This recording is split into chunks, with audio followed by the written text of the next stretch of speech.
reading Elder Scrolls lore books so you don't have to. Amongst the Draugr. Please sit back and enjoy this Elder Scrolls lore audiobook series. This book details the discoveries about the Draugr and their link to the dragon cults. It wasn't until my 7th month with the creatures that they seemed to accept me. Well, accept isn't really the proper word, but they seemed to have decided that I posed no threat to them and gradually ceased their attacks. Though more than capable of fending them off, a combination of fire and turning spells are generally sufficient. I admit that I am tired of having to be ever vigilant in their presence. I'll never know whether there was some sort of agreement communicated among them, for the only utterances they make seem to be in that heathen tongue that I can't even pronounce, much less transcribe. In time, I learned more of their intentions towards me from their general movements and tones rather than specific words. Hostility in any creature is easily read, but in these most peculiar of the living dead, with such variations in gait and speed, what amounts to a hostile charge in one may simply be a casual movement in another. The eyes seem to be the key to their intent, and I will confess to more than one dream haunted by the glowing pinpoints in the darkness. I had always wondered why the ancient priests of the dragon cult insisted that their followers be buried with them. It seems the height of pagan vanity to drag your conscripts to their death along with you, but as I integrated into their presence, I began to observe the reasons.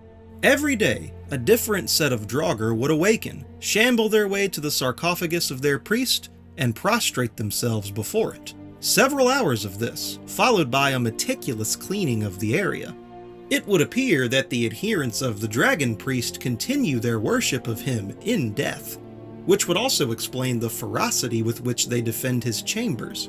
It took several weeks before I felt comfortable approaching the dragon priest's resting place myself, inch by inch, until the snarling Draugrs around me seemed to tire of fending off my timid presence. I was able to set some simple scrying spells around the tomb, that I might get a sense of what magical energies resided there.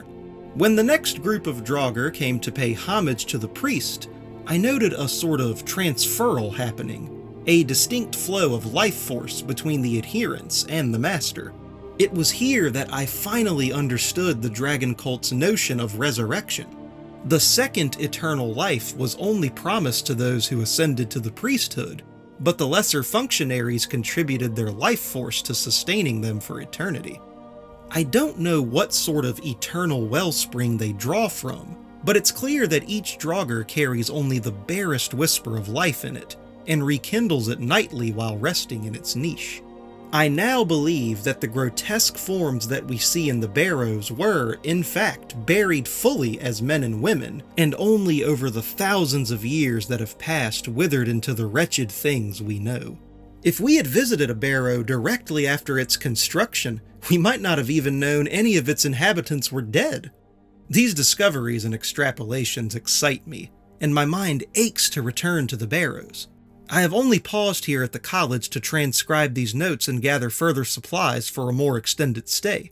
My new hope is to learn some rudimentary way of speaking to them, for imagining what they could tell us of the early mists of time is staggering.